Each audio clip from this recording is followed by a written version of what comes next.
Cari amici del Din Don Café, buongiorno a tutti. Sapete che qui al Din Don Café beviamo un caffè insieme. Si parla in modo pacato, intelligente, umano, accogliente, rispettoso. E oggi devo anche affrontare un caffè un po' amaro. Sono in uniforme scout, come sapete io sono assistente degli scout Ageshi, assistente di zona, vuol dire che ho la responsabilità di accompagnare 14 gruppi scout Ageshi, aiutandoli a crescere nella fede, nel rapporto con la Chiesa, soprattutto col Vangelo, e aiutando anche gli altri assistenti dei singoli gruppi nella possibilità di crescere anche loro stessi nella maggiore conoscenza dello scautismo. E in questi giorni abbiamo dovuto affrontare insieme una difficoltà dentro nelle difficoltà. La prima difficoltà è un grande tema complesso e la seconda difficoltà è stato quello di sentirci in qualche modo presi in giro, messi alla berlina dalla stampa, ma questo importa poco, ma da altre associazioni scout.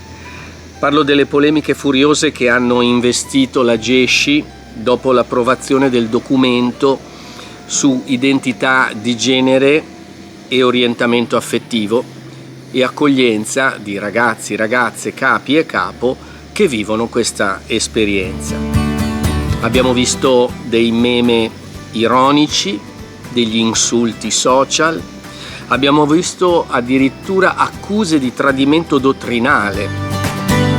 Oggi vorrei fare una cosa da Din Don Café, una chiacchierata pacata, precisa, perché quando la fede viene usata come un'arma da combattimento culturale, di solito è perché si è persa la bellezza del Vangelo. Partiamo da un fatto che mi fa male, prima come uomo, poi come educatore, come scout, come prete. Molte delle critiche più feroci e degli scherni social sono arrivati da ambienti cattolici e persino da membri di altre associazioni scout che si autolegittimano come gli unici veri cattolici e che si presentano come i veri custodi della fede. Ma la legge scout, quella che tutti promettiamo di osservare con l'aiuto di Dio e di rispettare sul nostro onore, all'articolo 4 dice chiaramente: la guida e lo scout è amico di tutti, è fratello di ogni altra guida e scout. Non c'è una nota a piedi pagina che dice tranne quelli che non la pensano come me. Chi deride, chi diffama e diffonde meme umilianti sui propri fratelli scout non sta difendendo il metodo di Baden-Powell, lo sta tradendo. E anche strumentalizzare le parole di Papa Leone all'udienza con gli scout d'Europa è un'operazione diffamatoria, scorretta e profondamente incoerente. Il nostro Papa ha lodato la bellezza pedagogica delle sezioni distinte degli FSE che tengono separati tutte le attività maschili da tutte le attività femminili per scoprire, come dice il Papa, la differenza tra uomo e donna, ma questa cosa la fa anche il nostro metodo della coeducazione. Mai si è pensato di fare uno strano mélange tra uomo e donna. Tutt'altro, anzi, nella coeducazione abbiamo un raffronto diretto tra l'universo maschile e l'universo femminile. Abbiamo un dettato preciso di coeducazione anche ai livelli di gerarchia istituzionale, per cui ogni sezione, ogni gruppo, ogni più piccola esperienza ha sempre una diarchia di un uomo e una donna insieme. Ora, voler usare questo come una clava per delegittimare il cammino di accoglienza e di coeducazione che la Gesci vive da così tanti anni è davvero una forzatura mediatica capziosa che, se la fa qualcuno che non c'entra, vabbè, ma se la fa qualcuno che indossa un uniforme scout per poter dire che la sua associazione è meglio di quella di tutti gli altri, beh, mi dispiace, sta soltanto dimostrando una sudditanza psicologica dalla Gesci e sta mostrando la pochezza del suo pensiero educativo.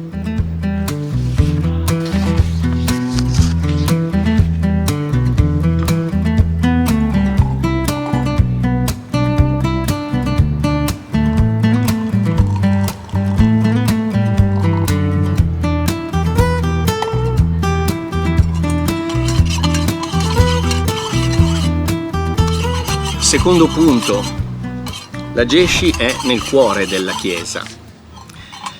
C'è chi ha persino proposto di togliere la C di cattolico dall'acronimo AGESCI. Ora, questi sono discorsetti da osteria che non avrebbero peso se a farli non fossero persone che vengono quotate come grandi esperti di scautismo oppure grandi esperti di fede cattolica. La verità storica e dottrinale però nostra è totalmente un'altra. Il documento di cui oggi parliamo non è una fuga improvvisa in avanti né un inchino alle mode del presente. È l'esito di 4 anni di ascolto e discernimento nato da una perfetta sinergia con il cammino sinodale della Chiesa Cattolica Italiana, che ha tanti vescovi che formano la Conferenza Episcopale Italiana, a cui la Gesci non solo aderisce, ma partecipa. Di che cosa stiamo parlando? Nell'ultimo Consiglio Generale del 2026, questi sono gli atti del Consiglio Generale, è stato pubblicato un documento specifico dove si parla di identità di genere e orientamento sessuale.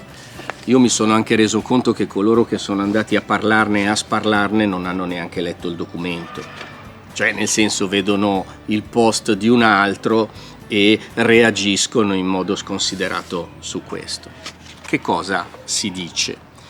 Dopo delle doverosissime premesse di unità e di cammino insieme, si dice con fermezza che per tutti questi motivi la Gesci ha maturato la convinzione che nel profilo del capo cristiano educatore l'orientamento affettivo e l'identità di genere non possono costituire un criterio di esclusione nel discernimento che le comunità capi sono chiamate a esercitare quando una persona adulta chiede di entrare in associazione per svolgere un ruolo educativo.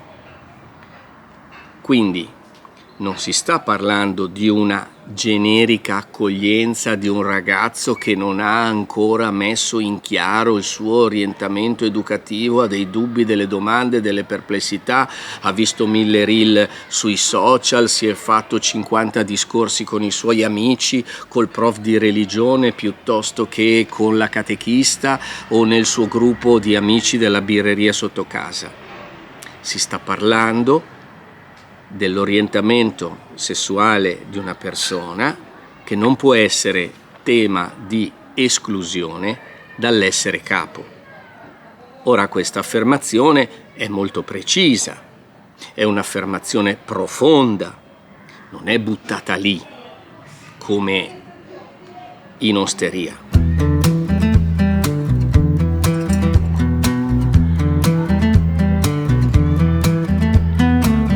Da che cosa nasce tutto questo? Nasce da un lungo cammino. Il lungo cammino è partito già nel 2019 con l'approvazione in Consiglio Generale del documento La scelta di accogliere. E la scelta di accogliere emergeva chiara nell'associazione come un prendersi cura di tutte le situazioni umane. E questo non è perché la Gesci si è sognata un bel momento di prendere questo atteggiamento di accoglienza come una modalità simpatica di essere nel mondo. No, questo è una riflessione profonda sulle parole del Vangelo e sulle indicazioni chiare che ci ha dato il Sinodo. Se andiamo a prendere il Sinodo nel suo documento Lievito di pace e di speranza, che è il documento di sintesi sinodale delle chiese che sono in Italia, anche questo è un documento che va letto, non basta commentarlo sui social per scrivere qualche cosa. Signora Miriano, capito?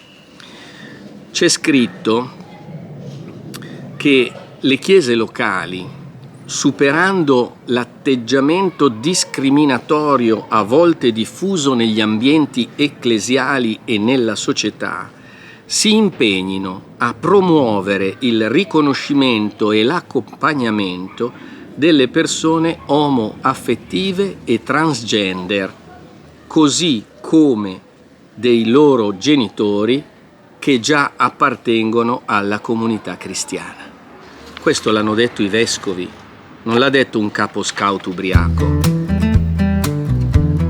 La CEI indica che deve esserci sostegno con la preghiera e la riflessione, giornate promosse dalla società civile per contrastare ogni forma di violenza e manifestare prossimità verso chi è ferito e discriminato.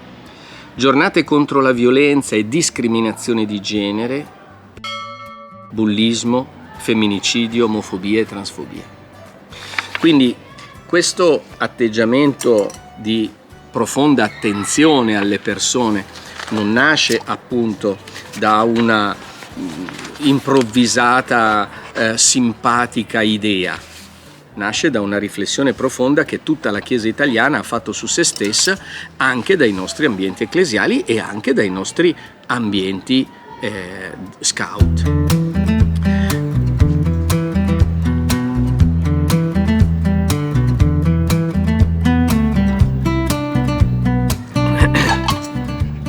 Nel documento Identità di genere e orientamento sessuale si parla innanzitutto di grandi attenzioni educative e quindi l'attenzione al linguaggio, l'attenzione al bullismo, l'attenzione a tutti quegli elementi che fanno parte di un percorso educativo dei ragazzi e che sono spesso la esternazione di atteggiamenti che magari il ragazzo vive a scuola, dove certe battute, certi linguaggi, certe espressioni omofobe fanno parte del vissuto quotidiano.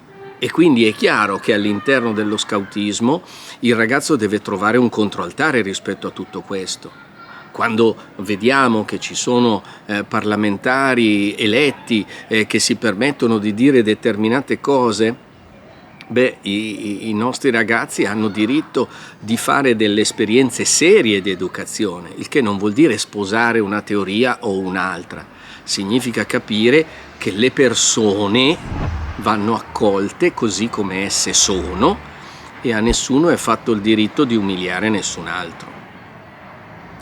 A questo proposito resta quindi la domanda di dire noi accogliamo i ragazzi e poi se poi chiedono dopo la partenza, che è l'ultimo atto nel quale i ragazzi concludono il loro percorso, perché ricordo che la Gesci è una associazione, non è un movimento, il che vuol dire che la partecipazione è libera comunque e sempre e non è mai escludente nessuno.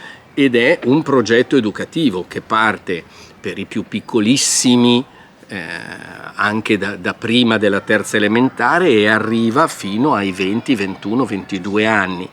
E poi lì c'è la partenza, è la conclusione di questo cammino dove uno è aperto, appunto, parte per la vita adulta. Lungo tutto questo accompagnamento, chi sono gli accompagnatori? Ecco, la riflessione è che questi non possono essere coloro che si ritengono giusti rispetto ad altri che vengono ritenuti sbagliati. Perché questo è il problema. Cioè, se diciamo che bisogna accogliere le persone come persone, non può esserci un decreto più o meno verbalmente dichiarato oppure scritto su qualche sacro testo che dice tu vai bene, tu non vai bene, nei termini di quelli che noi diciamo invece essere dei termini di accoglienza. Al che qui chiaramente saltano subito fuori quelli che dicono allora va bene tutto, per la Gesci va bene tutto. No, questa è una scemenza. Affrontiamola un attimo.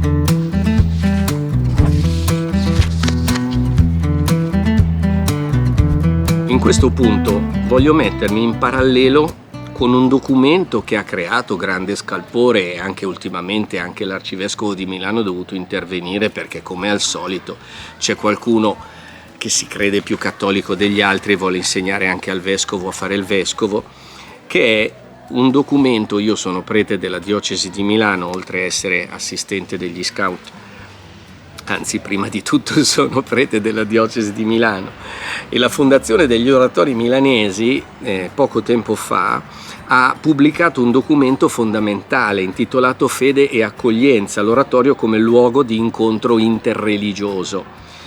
E in questo documento, dove si parlava dell'accoglienza di tutte le etnie, di tutte le provenienze, dell'educazione dei ragazzi attraverso il metodo educativo che è proprio dell'oratorio, si diceva anche l'accoglienza delle persone, dei ragazzi e delle famiglie di altre confessioni religiose. Ma il documento mette un accenno molto interessante sulla possibilità che questi ragazzi possano diventare anche animatori dell'oratorio. E uno potrebbe dire: ma come? In un oratorio cattolico c'è un animatore musulmano. Perché ti è così problematico questo? Ecco, prima di dire che tutti gli altri stanno sbagliando, domandati perché ti è così problematico. Perché l'animatore deve dare l'esempio del modello cristiano. No, attenzione, questo è l'educatore, non l'animatore. Ora è chiaro che io non prendo a fare il catechista una persona buddista, è chiaro che cosa può insegnare da un punto di vista formale, non conosce neanche la teologia cattolica, ma per la vita vissuta in oratorio, nella comunità, nel quartiere, che problema c'è che un ragazzo, una ragazza, un giovane faccia l'animatore di un oratorio pur nella sua fede differente dalla mia? Anzi, questo diventa uno strumento eletto per poter mostrare la bontà del Vangelo, cioè vi è un discernimento che le persone sono invitate a fare proprio nel confronto anche con le altre realtà. Allora l'accoglienza non indebolisce la fede, anzi la rende adulta. E quindi anche sulla scorta di questo esempio che vi ho fatto e che fa parte della realtà degli oratori, la linea che sempre la Gesci segue, e qui veniamo a un punto molto importante, decisivo e direi anche l'ultimo di questo video, è che bisogna imparare a stare in frontiera. Cosa vuol dire stare in frontiera?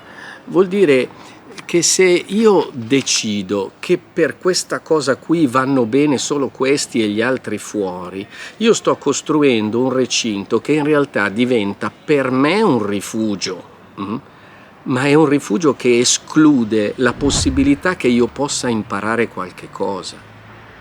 Ora, come hanno ricordato anche i capi della Gesci, e qui cito Bruno Guerrasio e Giorgia Caleari, la nostra postura formativa chiede sempre due cose che vanno insieme: la dolcezza nell'accoglienza e la fermezza nel cammino educativo. La fermezza non può mai diventare durezza. La fermezza è sapere che io devo formare delle persone perché diventino adulte pronte per il mondo, per affrontare il percorso del mondo, il cammino della vita. E quindi Ageshi ha scelto di non semplificare la realtà e lo fa su tutti i fronti e da sempre. Io in particolare mi sono occupato e continuo ad occuparmi dell'accoglienza delle persone con disabilità all'interno dello scautismo, e lo facevo anche come membro esterno per gli Scout d'Europa, quindi interassociativamente. Perché? Perché l'accoglienza delle persone con disabilità, ad esempio, all'interno dello scautismo non è semplice, è qualcosa di estremamente complesso, perché puoi trovare il capo che ti dice: ah, per me vanno bene soltanto quelli che sono capaci di arrampicarsi sugli alberi. E dico sì, ma se sto ragazzino vuole fare lo scout ed è in carrozzina, oppure se questo ragazzo è non vedente, come facciamo a fare le corse in mezzo al prato? Faccio degli esempi per capirci. Che cosa succede? Succede che quando io mi metto dentro in questa condizione di pensiero e di accoglienza, io sono chiamato a crescere nelle mie competenze. Quindi guardare alla disabilità o all'emarginazione sociale, a tante realtà umane con un istinto difensivistico, cosa che ho sentito da parte di qualche capo scout: lo scautismo è per tutti ma non tutti sono per lo scautismo, e questo serve per dire tu qui non ci puoi venire.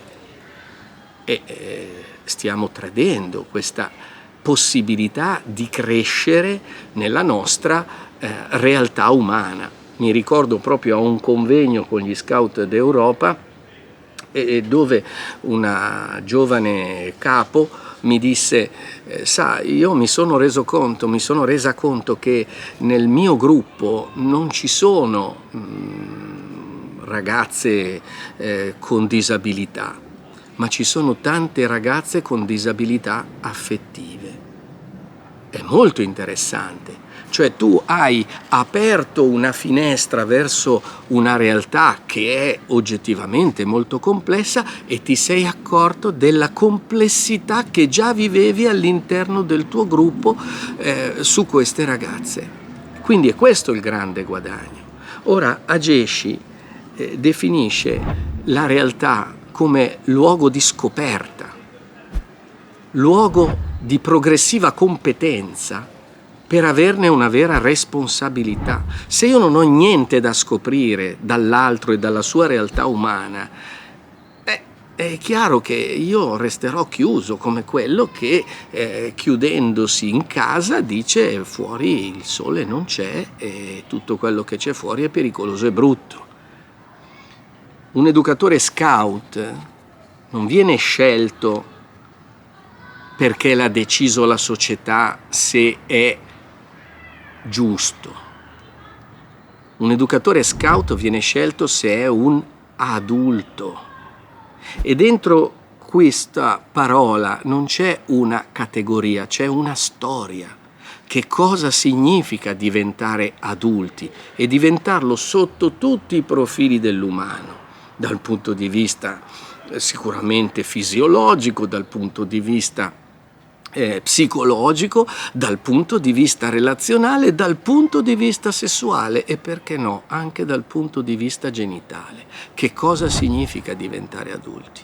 Se io ho già deciso chi è l'adulto scout o chi è il capo che mi va bene,